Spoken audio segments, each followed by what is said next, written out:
June 15, 1944. Saipan, Mariana Islands. The humid air smelled of salt and fuel. American engineers and ground crews worked in silence, the distant hum of engines growing into a deep, thunderous roar. Over the horizon, a formation of sleek, silver giants appeared, their wings spanning nearly half a football field. Each bore the bold black letters, U.S. Army Air Forces. These were the Boeing B-29 Superfortresses, machines unlike anything Japan, or even most Americans, had ever seen in the sky. Captain Robert "Bob" Morgan, sitting in the glass nose of one of the aircraft, checked his instruments. Cabin pressure stable. Fuel tanks full. We've got over 3,000 miles in us, boys. His co-pilot chuckled. Hard to believe she can haul 10 tons of bombs and still make it home. Above 30,000 feet, the tropical clouds looked like continents of white mist. The engines, 4 Wright R-3350 duplex cyclones, drummed a rhythm that shook the cockpit. Each one produced 2,200 horsepower, enough to lift the entire fortress and its 12-man crew into the thin air where most enemy fighters couldn't even reach. But across the Pacific, in Tokyo, the Imperial Army's air intelligence dismissed these reports as fantasy. A bomber that can fly from India to Japan and back, scoffed General Nagoya, one of the staff officers in charge of Japan's homeland air defense. The Americans exaggerate. Their planes will never reach us. In the same meeting, a young technical officer timidly pointed out that Allied engineers were advancing rapidly, radar-guided bombing, pressurized cabins, new alloys. Nagoya waved him off. Even if they build it, it won't survive our Zero fighters. Our pilots will tear them apart before they see Tokyo. The Japanese military's confidence was unshakable, born from years of early war success and the myth of technological superiority. To them, the idea of a massive, high-altitude bomber that could strike the home islands directly seemed absurd. Meanwhile, on Saipan, crews tested the superfortresses relentlessly. Mechanics slept under the wings, soaked in oil and sweat, fixing overheating engines and leaky fuel lines. Every malfunction was another lesson, every sortie another step towards something unprecedented. Strategic bombing directly against Japan. When the first B-29s launched from Chinese bases earlier that year, the missions were disastrous. Weather, fuel shortages, and long distances crippled operations. Out of dozens of aircraft sent, many never returned. But the U.S. Army Air Forces, under General Curtis LeMay, refused to stop. LeMay was a man of precision and iron will. He studied every failure, every lost plane, and every report from the crews. His conclusion was simple: we need closer bases. And once we have them, we'll burn Japan's war machine to the ground. By late 1944, the Mariana Islands were secured, Saipan, Tinian, and Guam transformed into vast airfields. Thousands of engineers built runways long enough to handle the B-29's immense weight. Hangars rose from coral dust. Fuel depots, ammunition dumps, and living quarters spread for miles. In December 1944, the first test mission launched from Tinian toward Tokyo. The crews were nervous. They were about to fly farther than any bomber had ever gone in history. As the formation climbed into the night sky, the moonlight glinted off aluminum fuselages. "It's beautiful," one gunner murmured, "like silver ghosts." Hours later, radar screens in Tokyo flickered. Alarms blared across the city. Anti-aircraft gunners scrambled to their posts, scanning the dark heavens. But the Americans were flying at 30,000 feet, above the range of most defenses. The B-29s dropped their bombs from the stratosphere. The explosions were distant flashes, muffled by altitude. When the fires cleared, Japanese intelligence reported minor damage. Tokyo's war ministry laughed. "These are nothing," one officer said. "Their bombs fall like snow, harmless." But that laughter wouldn't last, because the man behind those silver ghosts, Curtis LeMay, was about to change everything. January 1945, Guam Airfield Headquarters. The air was thick with cigarette smoke, the kind that clung to uniforms and maps. General Curtis LeMay stood hunched over a massive table covered in reconnaissance photos of Tokyo, Nagoya, and Osaka. His expression was stone. His jaw never moved without purpose. "Altitude's killing our accuracy," he muttered. "Jet streams are scattering the bombs all over the place. We're wasting fuel and men. He tapped his pencil against the map. We're going lower. The officers around him froze. One finally spoke. Sir, with respect, if we drop below 10,000 feet, we'll be sitting ducks for flak and fighters. LeMay's cold eyes shifted toward him. Then we'll make sure there's nothing left to shoot at us. That single sentence would redefine the air war over Japan. Up until that point, the B-29 raids had been high-altitude precision missions using conventional bombs, targeting factories, docks, and aircraft plants. But Japan's dispersed, cottage-based war industry made those precision strikes nearly useless. Small workshops hidden in city blocks produced vital parts that the U.S. didn't even know existed.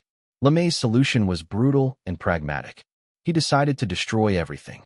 The plan: strip the B-29s of their heavy defensive guns to carry more bombs.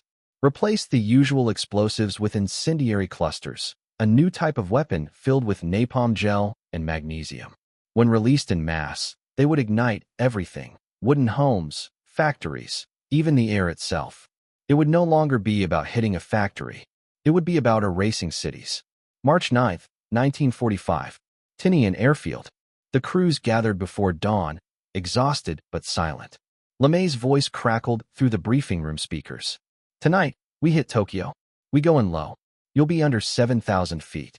No formation flying. No flares. You'll fly by radar, drop on my mark, and get the hell out fast. The gunners exchanged nervous looks.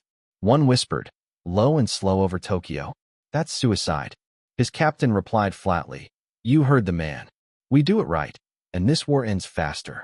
As night fell, the first wave of 334 B-29s lifted off from the Marianas.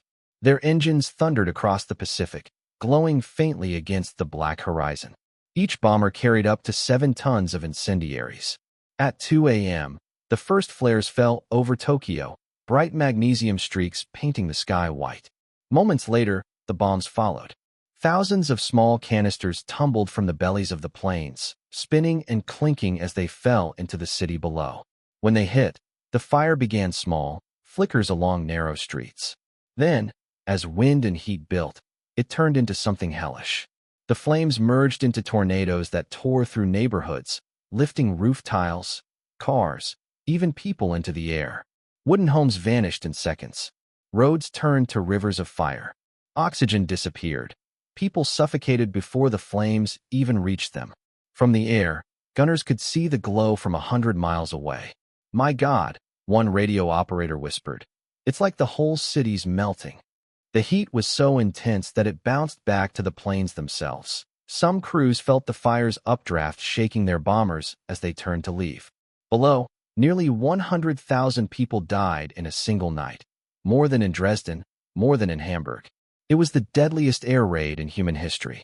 When LeMay received the after-action report, he didn't celebrate. He simply nodded. It worked, he said. We'll do it again tomorrow. And he did. Over the next weeks, city after city burned: Nagoya, Osaka, Kobe. Entire industrial regions were reduced to glowing ash. The Japanese air defenses collapsed under the sheer scale. Even the emperor's palace could see the flames stretching across Tokyo's horizon. In military briefings, Japanese commanders no longer laughed at the B-29. Now, they whispered about them, about the silver giants that came at night, silent until the sky itself caught fire. They had mocked the Superfortress. Now they watched their empire burn beneath it. April 1945. Osaka. The city was already dark when the first warning sirens wailed. By now, the sound no longer caused panic, only resignation. Families huddled in basements clutching buckets of sand and small fire pumps, knowing they were useless against what was coming. High above, the sky shimmered faintly under moonlight. Then came the growl, distant at first, like thunder far beyond the horizon. Within minutes, the air trembled. Dozens of B-29 superfortresses crossed into view, their formation spread wide, like a swarm of metal giants blotting out the stars. At 1:45 a.m., the first clusters fell. Thousands of tiny parachutes descended slowly before igniting midair. The city below became a grid of glowing red veins, streets turning to rivers of flame. From his command post in Osaka Castle, Colonel Hideo Shimizu gripped his binoculars. The heat was visible even from miles away, shimmering waves that warped the night. "They're not bombing factories anymore," he muttered, voice cracking. "They're bombing everything." In the chaos, Japanese fire brigades fought desperately with outdated pumps and almost no water pressure. The flames leapt across canals, devouring entire blocks within minutes. Civilians fled to rivers and parks, but the air itself burned. Temperatures soared past 1,500 degrees. In the bomb bays of the B-29 Enola Blaze, Flight Engineer Thomas Tex Avery looked down and whispered, "We did this."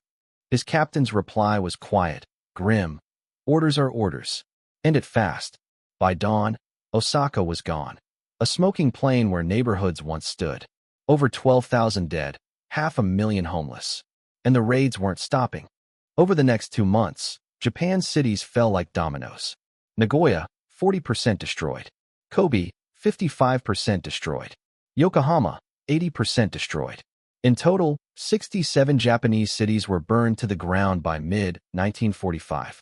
The scale was unimaginable. American intelligence estimated that by July, over 8 million Japanese civilians were homeless. Entire supply networks collapsed, trains stopped, food rotted, communication broke down. Still, the Japanese military refused to surrender. The Imperial General Staff insisted on fighting to the last man.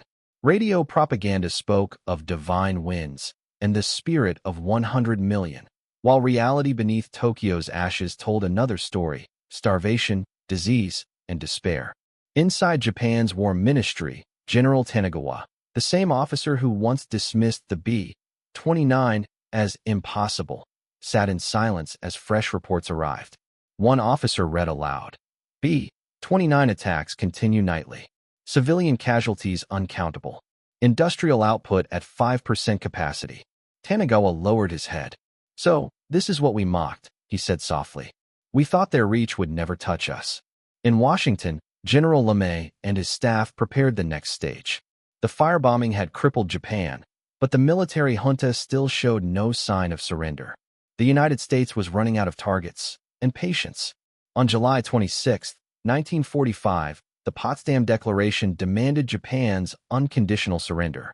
The alternative, it warned, would be prompt and utter destruction. The Japanese government ignored it.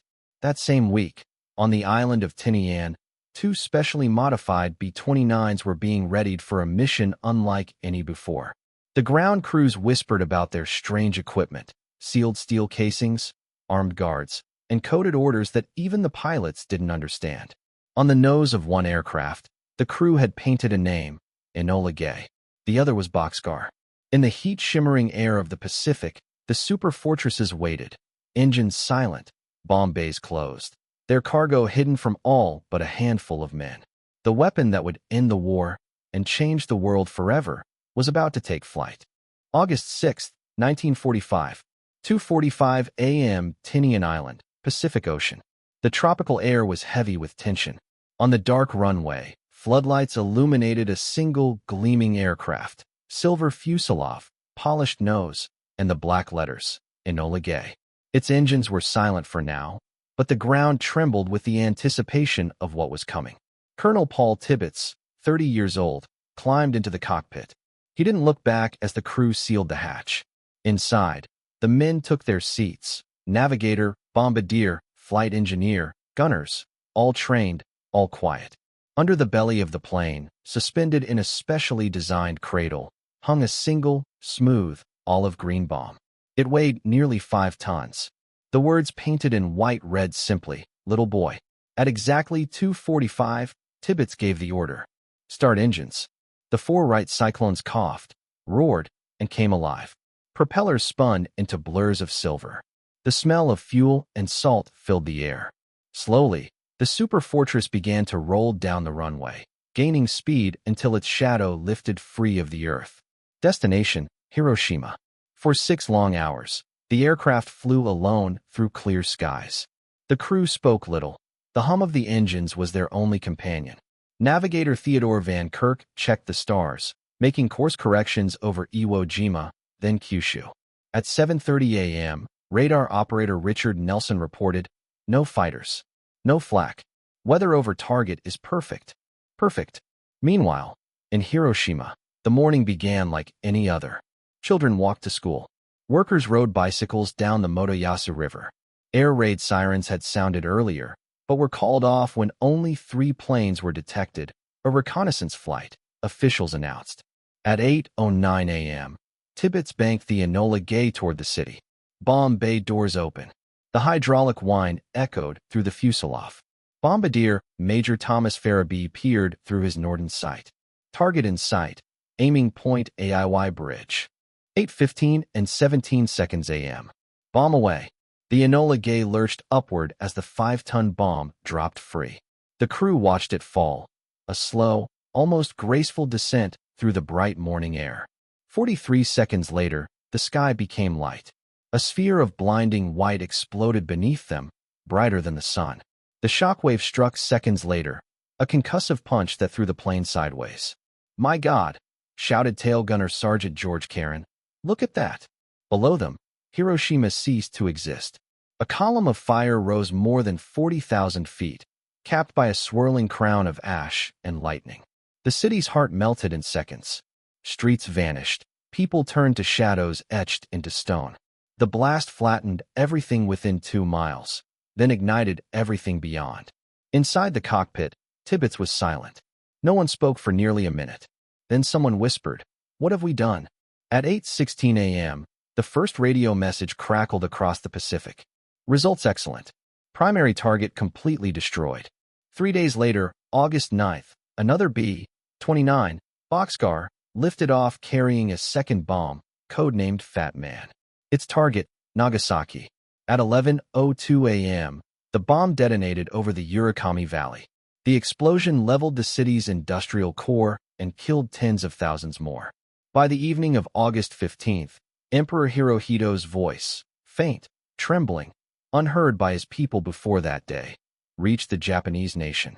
The war situation has developed not necessarily to Japan's advantage. We must endure the unendurable. It was over. The B-29 Superfortress had ended the Pacific War, not through numbers, but through a power no one had imagined possible. Back on Tinian, the airfields that once roared with endless departures fell silent. The ground crews, pilots, and officers who had spent years perfecting destruction stood in stillness. Some celebrated. Others stared at the horizon, wondering whether victory had gone too far. General Curtis LeMay, upon hearing the emperor's surrender, reportedly said only one sentence. "If we'd lost, we'd all be tried as war criminals." And yet, in the ruins of Tokyo, Hiroshima, and Nagasaki, the truth was undeniable. Japan's commanders had laughed at the B-29, calling it impossible, impractical, a fantasy. But in the end, it wasn't fantasy that filled their skies. It was fire, steel, and the light of a new, terrible sun.